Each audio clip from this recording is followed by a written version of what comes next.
We are here today with Justin Leeper, who is the lead narrative designer on AEW Fight Forever. Justin, thank you so much for being on this channel and talking to us.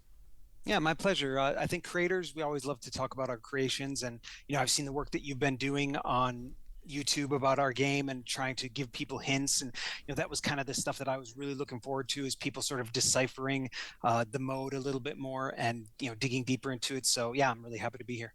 All right, that's awesome. Yeah, we definitely did some deep dives into the Road to Elite. And yeah, I want to talk about all that and all the cool little Easter eggs that are in there, some of the stuff that we've found. So, if people don't know, now you worked on SmackDown versus Raw. You've been working on wrestling games for decades. You were responsible for the Road to WrestleMania mode on SmackDown versus Raw 2009, 2010, 2011. And you were telling me it was that's quite a different mode, but it has some of the same DNA. What can you tell me about Yeah. the differences between working on that and working on this? For sure. So it was, the SmackDown versus Raw series was so established, and it was a really well-oiled, well-rehearsed machine. We had a pretty darn good budget for that. We had all of this legacy content, animations, set up for mocap. We had somebody on the road doing voiceover. We had all of these kind of systems in place to make it as smooth a process as possible, because it was a game every 11 months, Yeah, which yeah. is a very difficult thing to do, especially since we've jumped into HD. But yeah, it was so much fun for me. That first year was a little bit rough, and then building off of that and getting to cast people for motion capture and direct all that stuff, and get to turn Rey Mysterio heel and bring Edge and Christian back together and mess with the player's mind in the versus Undertaker story. There's some things that I really loved working on, and ever since, I mean, that's been quite a while ago, but people still seem to have fond memories of that. So I always enjoy reminiscing with them, or watching their reminiscing about that mode and different things that stuck with them. That's awesome. Now I know you like to kind of like put in little nods to other things when you work on these modes. Are there any nods to SmackDown versus Raw in the Road to Elite that we may have missed, or anything you hidden there about that? Well, of course, the name of the mode, Road to Elite, Yeah. is very close to Road to WrestleMania. I'm not sure who exactly came up with that. If it was me and Kenny collaborating, if it was somebody else, but BTE is obviously very popular, so we're kind of playing off that. Um, Yeah. I would say that the arena that you face, the kind of fight yourself Yeah. character, is very reminiscent of the Druid arena, in the versus Undertaker story. That kind of ominous, empty, Yeah. hollow kind of arena. I think the Druids are actually even unlockable. I'm not sure how Ukes or AEW is related to Druids, aside from that they had made them that one time. But I'm all for giving unlocks and cool stuff for the player to mess around with. That's a good one, actually. I didn't even know why they were there, but yeah, they're there as a ring element, an entrance element. You can add those. Mm-hmm. You can add the background guys. I think they have members of the Dark Order, and I think they do have some druids back there. So that's a pretty cool reference. Yeah, I mean, there are people have legitimate claims that the entrances are very short, but for me, as somebody who skips entrances Yeah. almost all the time when I play other games, I have fun setting off pyro and changing Yep. camera angles and doing those little goofy things. And part of the reason is because I mocapped some of those entrances myself. I am Britt Baker, I am CM Punk. There are many others that I put on the very rudimentary suit that you had in office and captured those. But I got to go. I'm team. I like those entrances, to be honest with you. Yeah, I imagine you're a little biased in that regard. That's awesome, though. So now I was going to get into this later, but since you brought it up, let's talk about it. Now, a big talking point about the game, and one of the reasons why, like, maybe there aren't more characters at launch, or maybe some of the reasons why the downloadable content's taking a little longer than people want, is because it is hand animated. But that's Mm-hmm. the in ring action. So when it comes to Right. cutscenes, when it comes to entrances, those are mocapped, is what you're telling me. And in some Yeah. For cases, for they're at you. least at least a chunk of those are mocapped, and a chunk of that are me. Yeah. So for like when we are doing those event scenes or cut scenes, whatever you want to call them, in Road to Elite, for example, when in the Dark Order story, when we have a throwback to the papers stuff that Yeah, Mr. Brody yeah. used to do, I did the motion capture for both Mr. Brody and John Silver getting hit. So like it was luckily we got it to sync up because I have a lot of experience in that. But yeah, we would motion capture those animations. But as for the in-ring action, to my knowledge, it was all, we call it in the industry, keyframed, Yeah. and that was because Aki was very famous for doing that in their N64 games, and we were doing a lot to emulate that style. And me personally, those are my favorite wrestling games of all time. So yeah, we wanted to emulate it in that way, and their animations were just so smooth. And Ukes is really great at doing that kind of stuff themselves. So I think it worked out really well. And Kenny, such a connoisseur Yeah. of gaming lore, was very insistent on it as well. And big shout out to Kenny Omega for being such a wonderful, I don't know if you'd call him a client or a producer or a consultant or even a creative director of sorts. He just had a ton of great ideas. Him and I vibe pretty well, and I have so much respect for him, not just as a in-ring performer, but just as a mind in wrestling games and games in general. Yeah, that's awesome. I'd love to get Kenny Omega down here sometime. Put in a good word for me. So let's rewind though. Let's rewind back to the start. So from what I understand, you lived in Japan and close to the Uke's office when this game was being developed. Is it true that you actually expressed interest in working on this and you went to them? I had, but it was rather fruitless.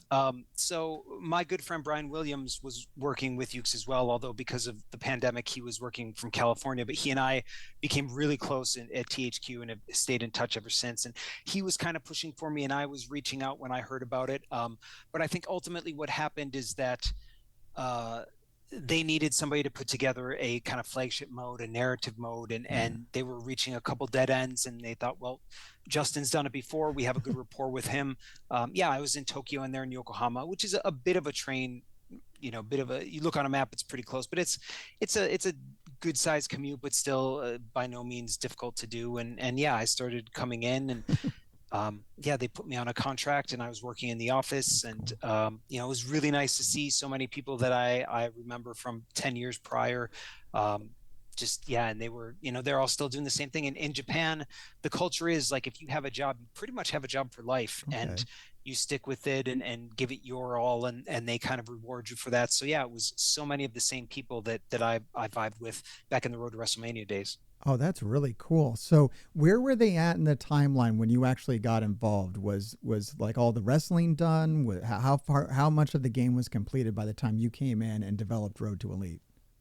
So it was playable for sure. I think my first day there, they showed me a little, one-on-one match, and I got to get my hands on it a little bit, and it felt pretty substantial at that point. But it's so tough to tell because we're spoiled in a way as gamers that NBA 2K and WWE 2K and all of these series have so much legacy, so much Yeah. built in, that they're just adding different frosting Hmm. layers, to the top. And this game was built from scratch using Unreal, which is a new engine to them. It's, all the stuff had to be built from the ground up. So things are being developed in concert, right? So you've got AI going differently than animations, going differently than character models. So it's all kind of going at different speeds.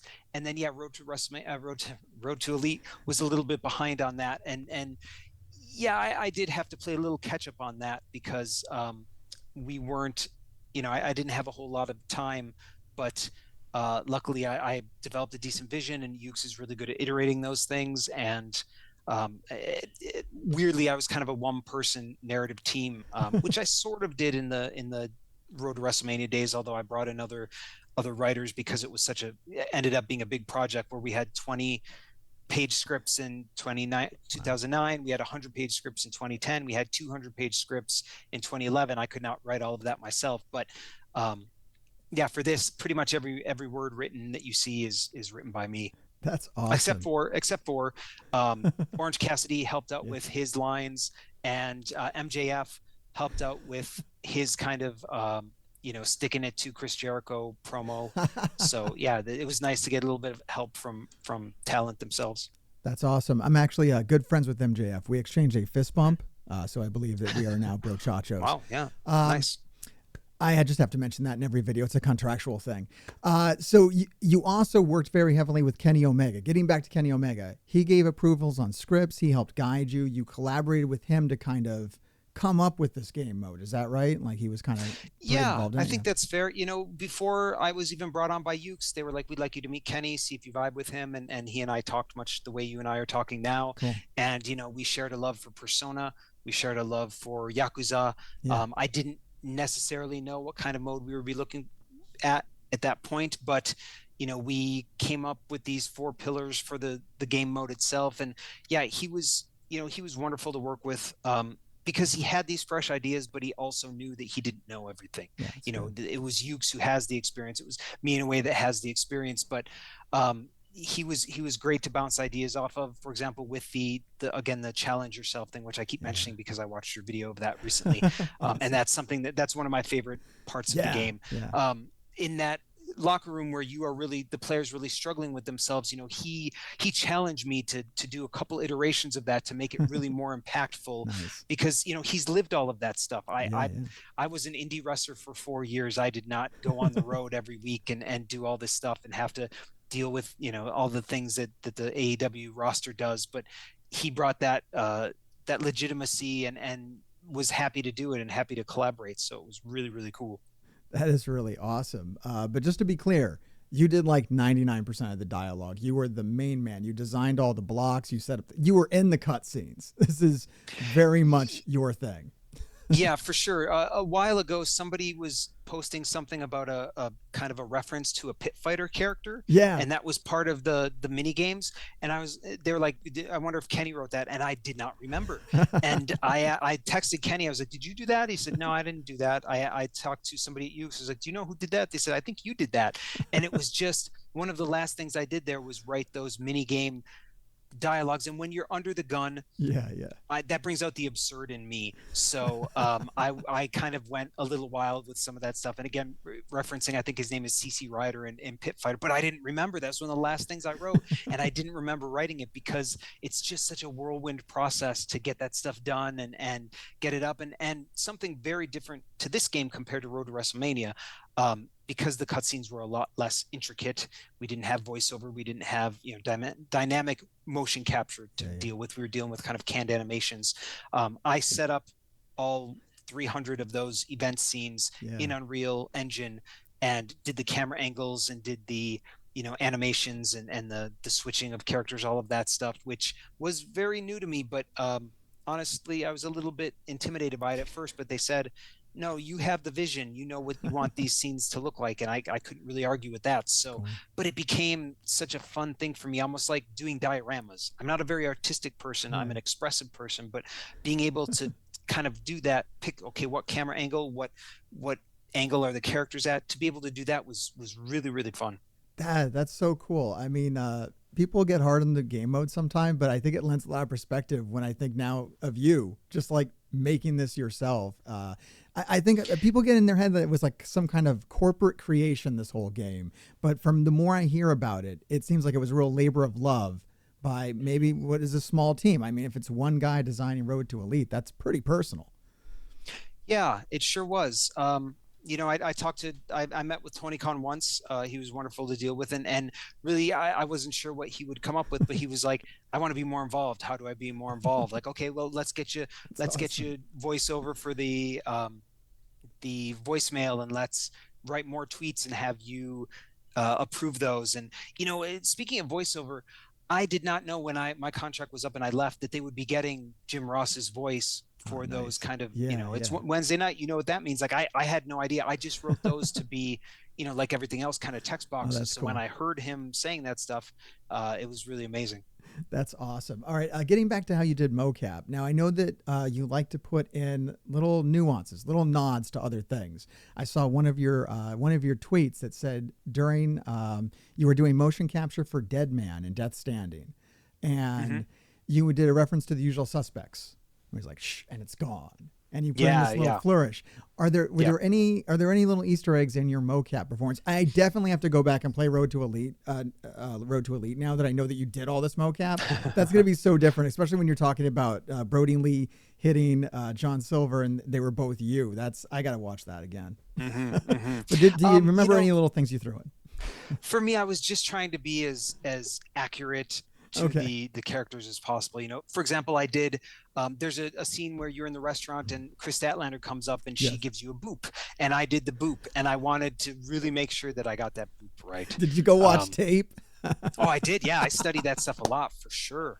That's I didn't awesome. want to mess that up because for almost all of these people, it's their first video game Yeah. appearance. And while Chris Stanlander was maybe a little unexcited that time where she was announced in the hotel room for the reveal, I still wanted to, have everybody looking as good as possible. And that's one of the things with Road to Elite is I tried to give scenes for everybody. I had this big spreadsheet of like, okay, how many Wow. scenes do we have Wardlow in? How many scenes do we have Darby in? Yeah. And the difficult part was that the roster would change a little bit. Yeah. For example, Ricky Starks was not a lock when I left. I think I had figured out what personality type he was and some other stuff, but he was not on the roster when I Wow. left. So I didn't get to make like a scene about him. But, every time we'd add somebody new, I would make sure that we had, Eddie Kingston in the alleyway or Paul White at the gym or something like that. Just make sure to get everybody in there as much as possible.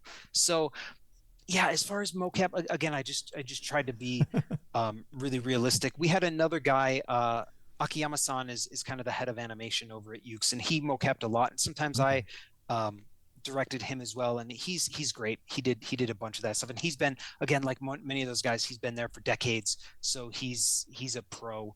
Even though we were working with a little bit of we weren't going to a giant dedicated mocap Yeah. studio. We had like wires connected to us and a USB converter behind us and all this stuff. We could only move maybe 3 steps in any direction. We still got it done, and then their mocap would clean it up. That's so cool. That's so cool. Now, speaking of references, I know my favorite reference in the whole Road to Elite has got to be I've got to return some videotapes. Are you responsible for the American Psycho reference? Oh, of course, of course. It's just that's one of those lines that I wish people would say almost every day.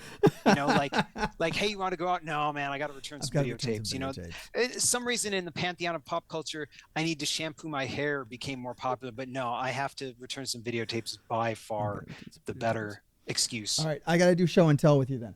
I'm actually a huge American Psycho fan to the point where I have a gigantic Patrick Oh, Bateman. that is Yeah, big. yeah, I have a gigantic Wow. Patrick Bateman. Yeah. So yeah, Does I he have a business definitely. card too? I do believe he has some business cards, and they are better than mine, which does kind of drive me nuts. But yeah, we'll put him. I don't know where Oh, to that's put him. super cool. My We'll little find bit where of to put him. trivia. So when I was in LA working at THQ and doing other things, I was in stunts because I was in pro wrestling, and then when I moved to LA, I got into stunts. And my sensei, Robert Goodwin, a wonderful man, he trained Christian Bale for Batman Begins, Nice. and he was moving from the Machinist, where he weighed about 120 Yes. pounds, to Batman, where he had to put on about 80 pounds, and he was eating pizza and ice cream all day. And then he got on set, and I think they told him, "You're a little too big, man. You can't fit in the suit." So he had to cut weight. What a Yeah, yeah. crazy yo-yo for him. But yeah, what an amazing actor. That is awesome. Yeah, no, I'm a huge Christian Bale fan and a huge American Psycho fan. So which is a thing to admit, but yeah, when I saw that line in there, I'm like, whoever wrote this, like, this guy's on it. This guy's fun, right? Now, is Well, that one of thanks. the? I think my thought with this mode is that we didn't have the biggest budget, we didn't have the biggest production values, so I had to be as charming and clever as possible. So that's what I was shooting for with that kind of stuff. And again, like, I was leaning into the absurd with the minigame stuff, but also if you play as an Enigma type, if you play as Statlander or John Silver or Malachi Black, there's several of them. You'll get some really weird stuff. There's a purple giraffe that is referenced several times that just came from out of my head. There's the Enigma is really the place. If you like absurdity, Yeah, yeah. play through it as an Enigma type, and you'll get some really random things. Maybe that's people's problems. I literally always played as Enigma. My custom wrestler was always Enigma. I'm Mr. Heartcrate from Parts Unknown, so like it just kind of came natural. Sure. And so I always thought the Road to Elite mode was just packed with all this interesting stuff, but maybe people just need to do a playthrough on Enigma, guys. Play it more. I hope they do, man. I hope they my do, advice. Play it more. Please, yeah, because if you, and I've gone on Twitter and kind of been the reply guy, but when I see people saying, "Oh, Road to WrestleMania is as short as Riho," I say, if you only played it once, you only got about 20% Yeah. of the content, because we have the 6 personality types, all with a bunch of unique dialogue, plus Orange Cassidy and Abaddon have their own dialogue system. Yeah. We've got, all the different blocks to go at. And maybe it was a mistake on my part to make it not super obvious which block you'd be going to. I had hoped, and people like you have been, deciphering that to figure out which blocks are which. And it's not always about losing them all or winning them all. It's about, for example, the choices that you make in the relationship thing at dinner, like each of those choices lead to a little bit of a different path. And then, the block fours are all dedicated to which personality type your character is, has nothing to do with the stuff that happened before. So I hope that people, try new things, try different characters, try to be vegetarian, because you'll get the awesome Super Mario World Easter egg that Mikey Ruckus put in for me. Mikey Ruckus, man, he, first off, the soundtrack, the jukebox in this game is incredible. Just so really many songs. And then I would come to him and I'd be like, okay, I need songs for this, I need songs for that. He would deliver that stuff so quick and so professionally and with a smile on his face. He was just, talk about a guy who's great at his job and loves what he does. Mikey Ruckus is tops.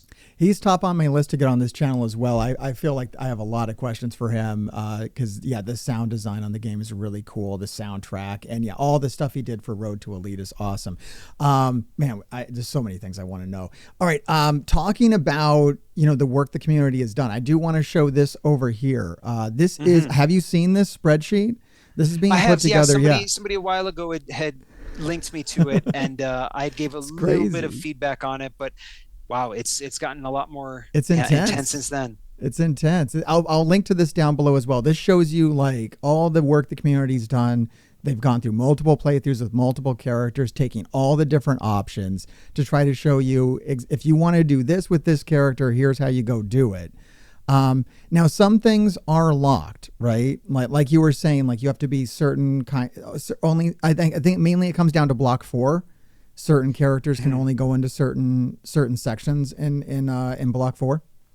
Right. Yeah. And then too, there's, if for example, MJF is very much a part of the inner circle block. Yeah. So if you are MJF, you will automatically not be allowed to go to that block. We kind of just funnel you to something else. If you're John Silver, you will not do the Dark Order block. You will go to funnel to another block just because it'd be a little bit too absurd for you to be driving in the car with yourself. I noticed that early on. A little bit Fight Clubby. Yeah, I noticed that early on, that attention to detail where you don't want to have characters in there. You don't want to have MJF driving MJF around. And it's not easy to think of everything. And I people have been very quick to tell me the things that I missed out on. For example, I probably should have had a push for a mini game for the workout and maybe even the dining. I really wish we could have pushed for that, especially because AEW was really on board with the mini games. That was kind of their initiative. But I want everybody to know that I tried to be as comprehensive as possible with this, and come up with all the edge cases. And Ukes too, when they give feedback, they're awesome with edge cases, almost too awesome with edge cases, because they're like, well, what if I did this with this and then this and this and this? And I was like, oh yeah, I never thought of that. Okay, we gotta come up with the solution for that. That's kind of, those are lead narrative designer problems, but I'm happy to take them on. I think it's awesome how much dedication you had to try to get like everybody involved in the different scenes for Road to Elite. All right, I got a couple more little things to bring up here. Some of this you've already brought up on Twitter, but I just want to get you to comment on it here. We had Steiner math. Yep. Normally you'd have 25% chance of winning a 4-way, but I'm not normal, right? Okay, that's a great reference. If anybody doesn't know Steiner math, you got to go look that one up, right? There's a reference that I don't think I've seen people mention yet, which is a reference to the British Bulldog, Davey Boy Smith. Okay. And he's being interviewed for a promo like backstage, and he says something to the effect of like, "I'm going to win because I'm bizarre." And I think the Enigma at one point says that, talks about that they're bizarre, and that like 1% of people at best would get that. But when you're writing all this stuff, like, I have to entertain myself too, because hopefully if I like it, there are people out there who will like it and will get it. That's a really good note. I've noticed that with my own work. I find if I'm editing and I can make myself laugh and I did the joke, because I'm a harsh critic, I'm like, that's a good joke. I'm like, I'm onto something here. If I'm making myself laugh and I'm very cynical, then I'm good. All right, another one I wanted to bring up was Cody Rhodes. This one's wild, right? It is. So there's a speech in here. Now, did you write this speech? Did he write this speech? Because you know where I I'm wrote going the with this. speech. Yeah, I mean, it's kind. I don't know how popular of a fable it is. I will say that I think when I was a kid, I heard Jake the Snake do a rendition of it. Okay. I'm a snake; it's in my nature, Yes. and I don't know if I knew that there was a frog and a scorpion. So a little bit about me. My last name is Leeper, and my stepfather, who was Roger Leeper, is into frogs. Frogs leap, leaper. That's kind of a spirit animal thing. And as for scorpions, I had two pet scorpions when I lived in Key West, Florida. One of them escaped, stung me in the nipple, and then ran away. And then the other one was just given to me because I became the scorpion guy, and I kept her for 5 years, and like 3 years in she gave birth. I don't know what she was doing while I was asleep, but there were all of a sudden 12 tiny little scorpions. So I like scorpions and frogs, so I think that's why I picked them. But of course, how strange that, what is it, was it February of this year, Yeah. that, or March of this year, that Cody and WWE told that story. And of course it wasn't just a Cody story, because I Yeah. think, whatever the parameters of that are, I think it was is it in block 4B perhaps? I'm not sure where exactly that is, but I don't think it's exclusive to Cody. It could be, Yeah. Yeah. any number of characters who say it, much like when Jeff Hardy is pulled over on the side of the road. That became a pretty big meme at one point. Yes. Yes. You could have been any number of Or characters pulled over alongside the road. having your belongings stolen out of your car, which is now very canon for Wardlow, right? He actually Yeah, had his yeah. stuff stolen out of his car. So something to that, which I one of my regrets that I didn't get to do before leaving, is to come up with a way to integrate the championships that you win, especially if you Yes. become the world champion. Yeah. You kind of win the belts, and it becomes just like a trophy on your menu, and you don't get to do anything Yeah. after it. Yeah. I think it was even Kenny's idea. He kind of wanted to have this, like, maybe they get stolen from your car, just like it happened to Jericho that time with his world title, something to just bring some closure to it. And we never got to do that. I was on a 10-month contract, and there's not a whole lot that can, like, I'm amazed at what we were able to complete in that 10 months. But there are a few dangling chads, as it was. It pulls it into focus when I realize it's just Justin. Like, that might be my reply, guys. It was just Justin. Like, I think you did a phenomenal job, sir. Thank you. Well, a kind of unforeseen difficulty was that, nobody has done this before. Nobody has said, let's show life on the road for a pro wrestler. And one of the reasons that nobody's ever done that before is it's a legal nightmare. Like, for example, if you're in Nashville and you're talking to Hangman Adam Page about Johnny Cash, that was originally supposed to happen in the Johnny Cash Museum. And there were like these licensable images, but somebody kiboshed that, so we didn't have it. And another one is that I lived in Minneapolis when I was working at Game Informer magazine, and I was training with Eddie Sharkey in pro wrestling. Eddie Sharkey, the trainer of the Road Warriors, Bob Backlund, Rick Rude, Jesse Ventura, amazing trainer. There was something in Minnesota, in Minneapolis, called the Sculpture Garden, and they had a giant spoon. And I wanted, one of my very first kind of things to do while you're out and about is to have Darby Allin go, "Hey dude, watch for security. I'm going to try and grind that spoon." Yes. And you get a snapshot of you, like, cheering with him in the background grinding the spoon. Or if you say no, you're not going to guard for him, he calls you a narc and bashes you with his skateboard. But we had to get rid of that very last second. So I think the lake in Minnesota, which has the weirdest name, and I think that was a real name. Again, I don't remember exactly where I got the Lake Wamatabashi or something. Minnesota and Wisconsin have all these weird names, but the lake background was done really late in the game.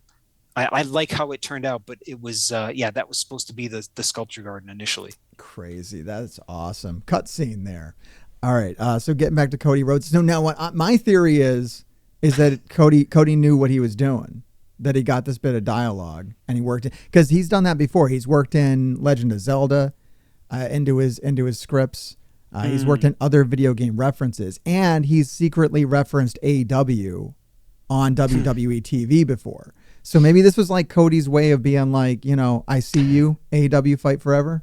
I don't know. That's my. I hope so. That'd be great if that was true.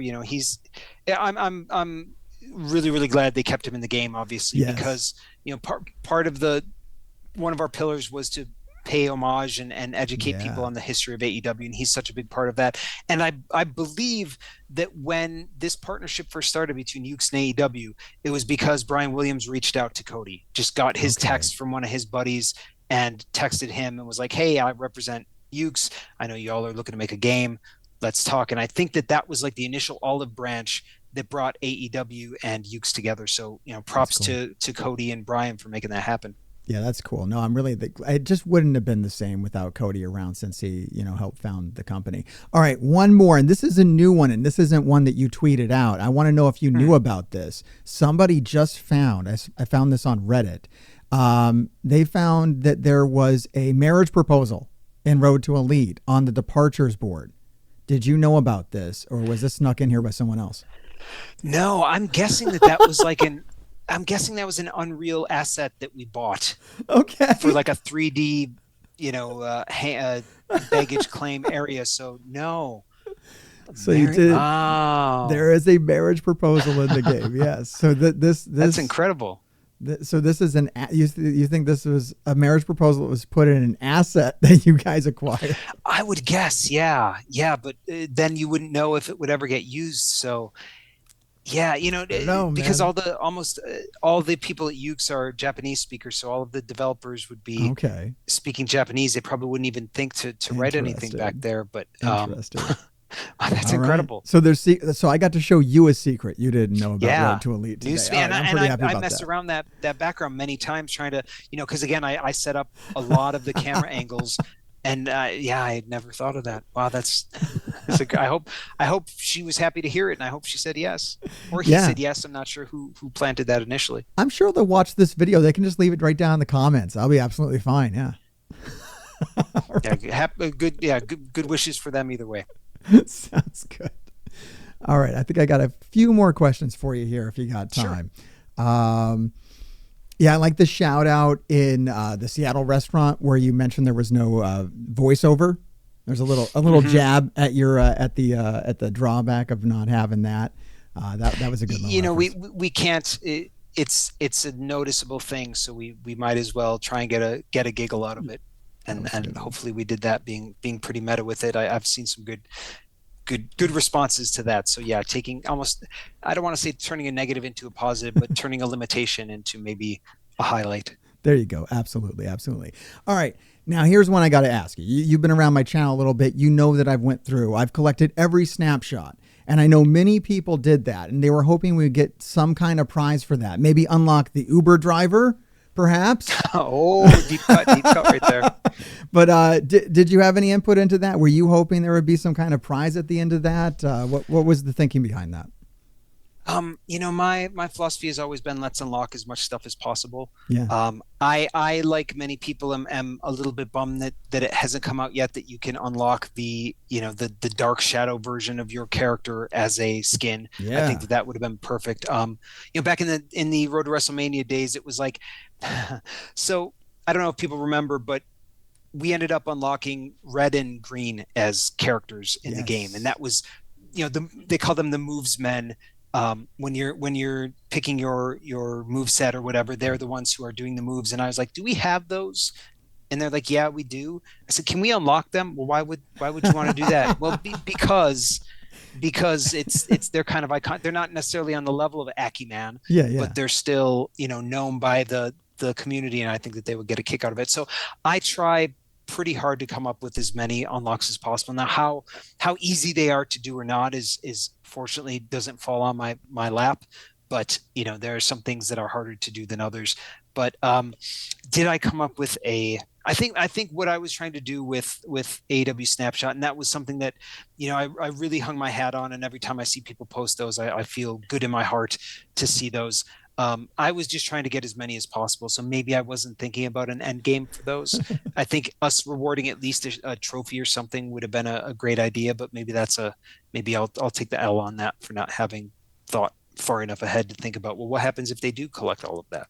Yeah, I was hoping there would be something, but you know what? It was enjoyable getting them, and sometimes it's the journey more than the destination, and I think that's what that's what that ended up being. They Um, were hard to put together too, because I put all those together, and all of our camera, for example, with the one of the most well-known snapshots is the kiss, right? The Yes. young bucks Yes. kissing. Yes. And that had to we had to adjust for Riho. As I think maybe Aubrey was the shortest, but I almost used Riho and then Paul White, and make sure that if it worked for those two, it was Oh, wow. probably okay from like a collision standpoint. But yeah, I would have to do a ton of adjustments on those, get the camera angles just right. And yeah, those were fun to set up, but they were a pain. But for me, my thought is always, if it makes for a better game, if it makes for better experience, let's do it if we can. So, we tried to stuff as many of those as possible in there. That's awesome. Yeah, that's the kind of stuff you don't think about, is that, yeah, it seems simplistic if you play it through with one character, but then you have to like multiply that by 50, right? And make sure Hmm. everything works for all the 50 characters on the roster plus the created wrestler. And that's why, for me, like I looked back at pre-Road to WrestleMania games, or even, there's been several since, where you can play as any character. And what I always reference is the Undertaker talking about Trish's panties. Like that was a cutscene, and I don't know if that was, I think that was maybe SmackDown vs. Raw 2006. And some of those things are why Undertaker didn't want to do voiceover for Road to WrestleMania, because he's like, I'm done with this stuff. You're making me look foolish. I was like, it's Mm, not me, but okay, cool. We'll work around that, and we did. But that's kind of one of the reasons why Road to WrestleMania was bespoke characters. It really highlighted them. But then with Fight Forever, with Road to Elite, of course, I wanted to have you be any character on the roster, anybody you could create, because this is a lot of their first game, and people may yeah. not know these characters, and I want to put the spotlight on all of them. And that's where personality types came from, because I thought, well, how do we break down these 50 characters into some archetypes? Okay, there's the jerk, there's the monster, there's the enigma, like getting those down and saying, well, what can we do? Because if there's a line that has those, I have to write 6 variations of that line, Yeah. and they had to be all the exact same size, so they weren't, Oh, going jeez. over. And it was a lot more work for me, but again, well worth doing, because I wanted you to at least in sometimes feel like, okay, this makes sense that MJF does this. This makes sense that Cody Rhodes says this. This makes sense that Abaddon grunts this. Yeah, my playthrough of Abaddon's one of my favorites, and I gotta do the Orange Cassidy one as well. But I like the Abaddon one because you have that original dialogue in there. When you did the personality types, this is a question I wanted to ask you. Where did these personality types come from? Did you develop those all on your own? What those would be? Mm-hmm. Okay, that's awesome. It's a cool system. Yeah, I looked at the roster, looked at maybe how many we could do, and 6 seemed to make sense. I think relatively early on we thought, well, Orange Cassidy should have his own, and then later on, I believe it was Kenny who pushed for Abaddon getting her own, Nice. because she rarely talks, and those were really fun to write in. I Yeah. think I wrote most of those near the end. There is a bug in Abaddon as a Oh. non-player character in, I think, a restaurant scene, maybe in Philadelphia, where like it did not link correctly. So her dialogue says like batch 5A not found or something like that. And I saw it that she tweeted it or something, retweeted it with a laugh. And I was like, oh, that's so embarrassing. But she was really cool about it. She didn't eat me or anything, thankfully.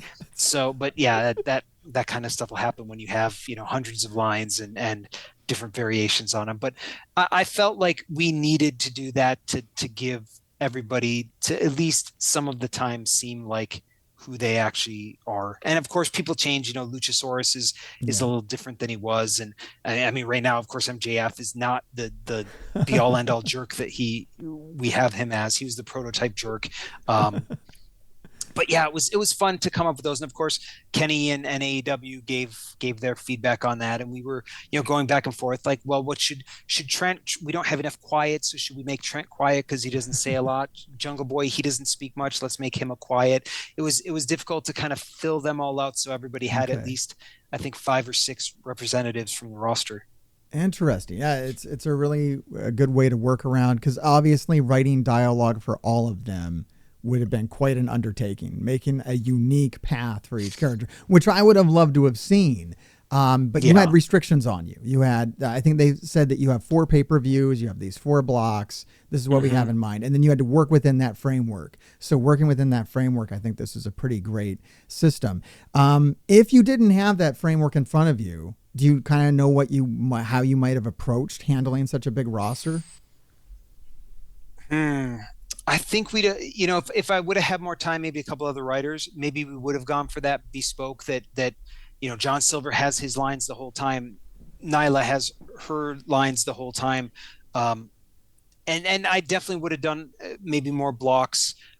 If I didn't have kind of that box Yeah. to develop in, I would have loved to have more, just more everything. I mean, I Yeah. would have loved to make more. And I think something I'd like to say is that if I couldn't build wide, I tried to build tall, and that's building those different variations on each of the blocks because I was kind of limited. And what I really would have loved to do is have each block be a lot longer because Road WrestleMania I think we only had 3 events, and then there were four Raws or SmackDowns, and then the pay-per-view, and then that's one third, one third, one third. This was shorter than that because we had three TV shows and then the pay-per-view, so we didn't even have that go home show. And you can't tell a very nuanced story in 4 shows. Yeah. I tried, but yeah, it's a little on the nose in parts, and that's just because we only had so much time to do that. And I think a lot of that was because in the previous iterations of what the flagship mode would be, they kind of decided that was the case. I got a piece of paper that said, here are your pay-per-views, here are your weeks, here are those things, please adhere to them. And I'll develop right on the edge of the box. I know I'll piss a lot of people off if I go outside the box, but I'll stay in that box, but I'll be banging on the side as much as possible to try and get it to be as cool as possible. And Ukes was very accommodating.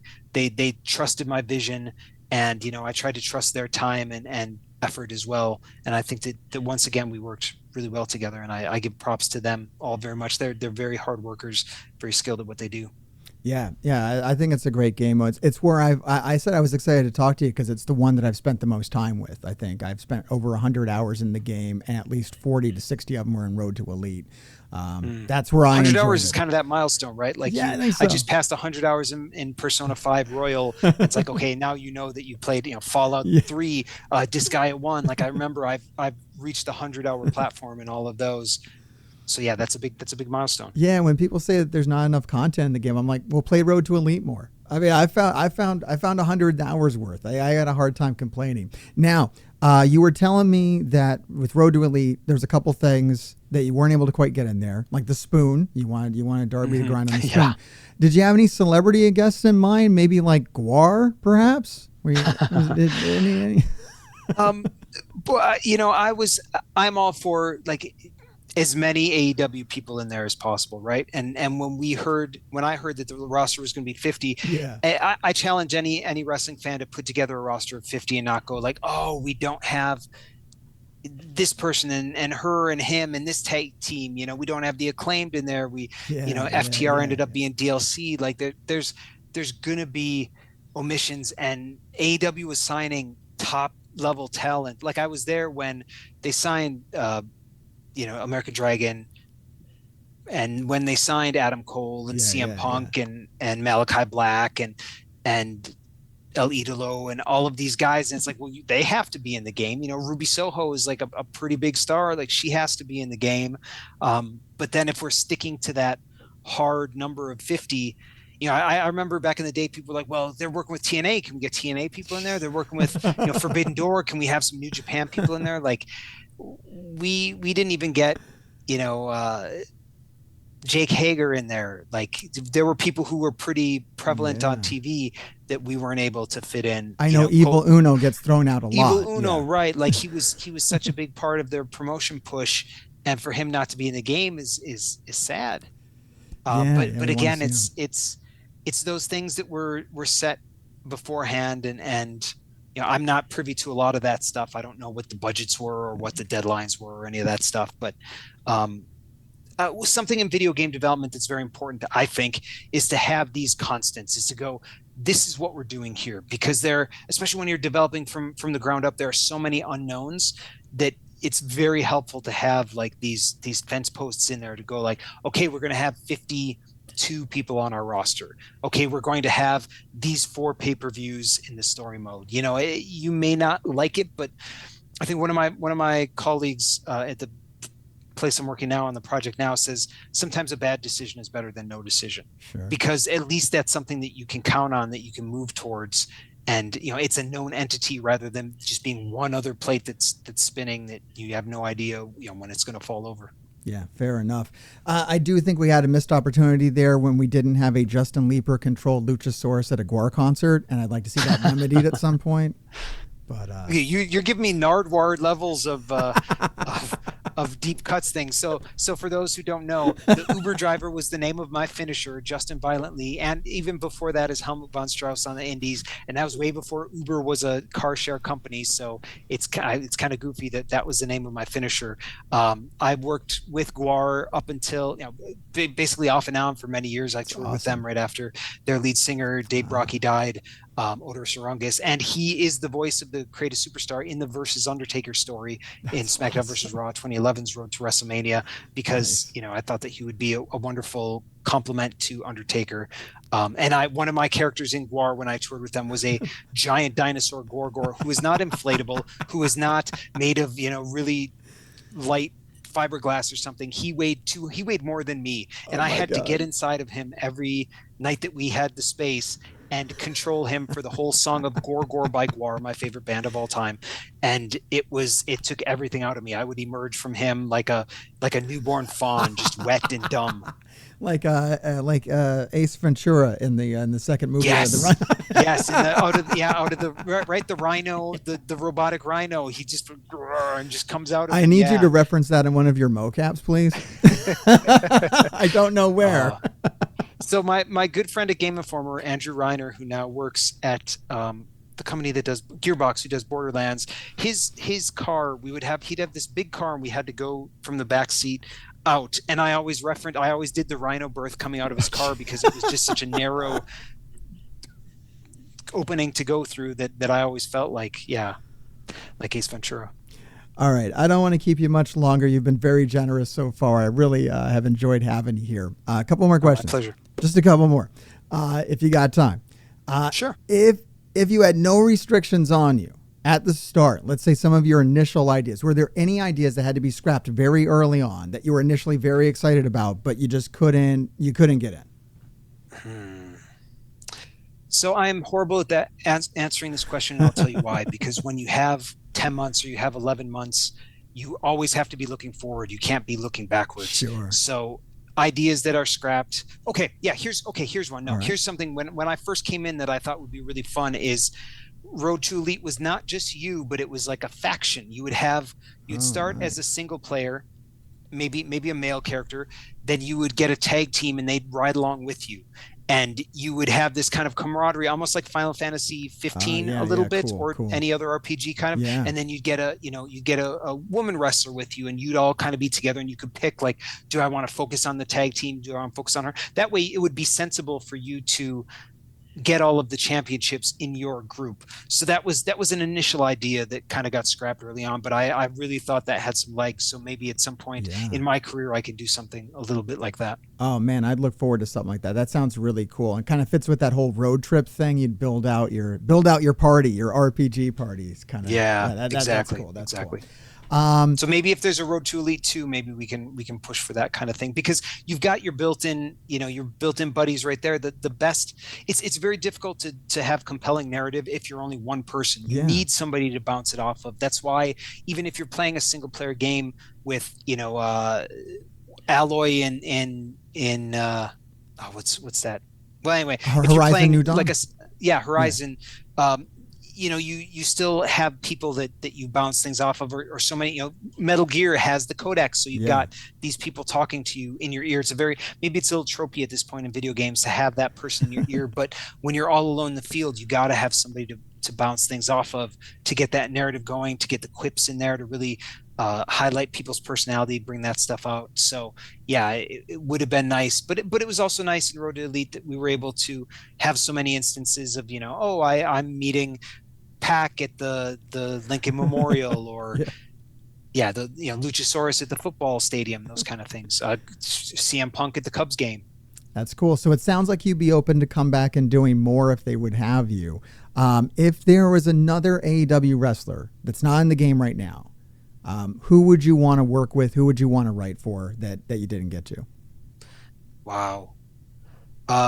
Who would I mean, the Acclaimed, of course, they're just so Yeah, over, that'd be a good one. and working with Max on some some bespoke raps would just be incredible. It would be. I've been known to grab a mic every once in a while myself, even though I'm like an old white dude. But yeah, those guys would be great. I think there's a lot that could be done with Soraya. I think if we could do Mm. more with Abaddon, give her like, kind of treat her not necessarily like Undertaker, but as that supernatural presence, and really flesh that out.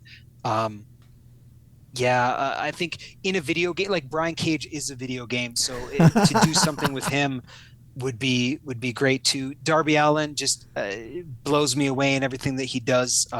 His match on Collision, that main event against Christian, was Yeah, it was that really dude. good. I made a tweet about this. That dude takes like little Spike Dudley levels of pain, but also his offense gives him so, like, he's doing a drop missile drop kick off the top rope onto the damn floor, and like you can't. You're landing, and he's not a big dude. There's no cushion there. Like it's just balls and bones for him to like take that stuff, and his cells are great too. Like, he as a performer is just incredible. I mean, I'm a big AEW fan, and there's no end. The Bullet Club Gold, like, they're such great heels. To really make them despicable would be a whole lot of fun. Daniel Garcia, maybe help him out, because he was still coming up when we were. Yeah, could go on forever about the people that I'd really love to see get in there. Literally Have a everybody. debate, have a feud between Serpentico and Nyla because they smack talk each other on Twitter incessantly. Can we get a fully voiced Luther? I don't know if the world can handle it. Yeah, we may get the AO rating for that or something. I don't know. All right, Justin, that is incredible. Which I think is another. But I'm not just incredible. Yeah, that was an ECW. I've definitely been watching too much ECW recently. But yeah, I like the Spike Dudley throw in there too about Darby. That was an incredible match. What I liked best about that one was where he came off the top and just took the coffin drop right under the apron. Oh yeah, because you knew it was coming. You were like, oh, wait a minute, wait a Darby, what are you minute. doing? And then he kind of like boom spun, and he's like a cat though. He almost always lands on his feet when he's outside the ring. But yeah, he just like, it's believe, because that's, I mean, I know that stuff hurts. I did enough to know that, like, that hurts a lot. There's no way to make that not hurt. And Christian was just smacking the crap out of him so much. Like, that was, and they gave Well, him a lot of time. Like, that was a pay-per-view main event yeah. level match right there that we Oh, got they're for free always on doing that. TV. They're always putting pay-per-view events on TV. And then yeah, like people criticize wrestling for being fake or whatnot, but the more you understand wrestling, the more real it gets. Like Darby knew he was going to jump off there and just hit nothing but apron, but he did it anyways. Yeah, It's yeah, and crazy. deep in a match too. Yeah, I mean, you're sucking wind at that point too. So, like, if you knock the wind out of yourself, there's no solution to that except for maybe getting a little bit of time to get yourself together. Harsh, harsh. All right, Justin, tell people where they can find you, where they can connect with you, anything you want to talk about that you're working on now, let the people know. Yeah, so I mainly use Twitter, and I'm only going to call it Twitter. If they get rid of the block function, I may ditch that myself. But as for now, you can find me at Justin Leeper _yo. That's JUSTINLEEPER _yo. And I've got a YouTube channel. I don't do much with it. I've got an Instagram. I don't do much with it. You'll probably see new cat pictures because I got a new cat. But Twitter's really the way to go. I'm very into talking to people who, reach out to me in respectful ways about stuff. I'm always, I want to champion this game. I mean, full disclosure, I don't work with Ukes anymore. I'm working on a new project, and I've been there for a year. I'm working at a studio called Splash Damage right now on an upcoming game for the Transformers series, and I'm excited about that. But like, I want people to get their money's worth. I want people to be happy about Fight Forever, and so I go on there and I search things and I try and help people out and give them hints and tips of how to do certain things. And some people are angry, and there's not a whole lot that I can do about that. But I'm proud of what we were able to accomplish in the time we did. And, if you look at it in that perspective, now I get that it's your $60 or whatever you spent on it, on that game, and you want to get your money's worth. And I hope everybody did. I hope they get a good experience. I've enjoyed it immensely playing it myself. And I'm a huge Aki fan, and No Mercy and Virtual Pro Wrestling 2 are my 1 and 2 favorite wrestling games of all time. So, it's right up my alley. But, I appreciate people playing it. I appreciate people's patience, and I understand if people are a little upset about, the release date coming very late, or the patches or DLC coming in late. Um, I'm sorry if people are upset about that. I understand that, you know, that feeling. I hope that I have faith in THQ. I have faith in Ukes. I have faith in AEW that they're working hard on this stuff. There are things that have been leaked that maybe weren't meant to be announced when they were announced, but things that got me excited, and I saw Yeah. those things in the process. And I'm still I'm still so big into my NDA that I'm not talking about what we all know what I'm talking about. But like, I hope that that's cool when that comes out and people get some enjoyment out of it. I couldn't believe that we were making that when I saw it. Yeah. It's a gutsy move, and that's part of the thing. With AEW was gutsy. They were like, "We're going to focus on mini games. We're going to do this. We're Yeah. going to do that." And Ukes was like, "Cool, we'll go with you. We'll make it as good as we can." And I'm very grateful I got to come back into video games, come back into wrestling games, and make Road to Elite. I'm proud of what it is, and I'm very happy that a lot of people are liking it. It is not the perfect mode. It is not, it is not Road to WrestleMania Part 4 or whatever, but it is its own thing, and I hope people enjoy it. I sincerely do. Well, I certainly did, Justin. I enjoyed having you here as well. You've seen one of my videos before. I end them all by saying, "Grave diggers, keep digging." Can you help me out with this outro, Justin, and give me permission to use it on every video coming? Of course. All right, Justin, tell the people what they can do. Grave diggers, keep digging.